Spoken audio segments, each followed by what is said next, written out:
Rab Yehuda ben Shmuel Rosanes, época Aharonín, 1657 al 1727, también conocido como el Mishneh Lamelech. Rab Yehuda fue un rabino en Constantinopla. Entre sus mentores están Rab Shmuel Halevi y Rab Yosef Ditrani. Por su conocimiento de árabe y turco, fue designado por el gobierno como gran rabino del Imperio Otomano.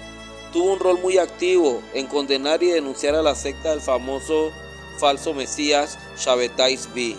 Es famoso por su comentario Mishneh Lamelech sobre el Mishneh Torah de Maimónides, el cual es impreso en la mayoría de las ediciones hoy en día.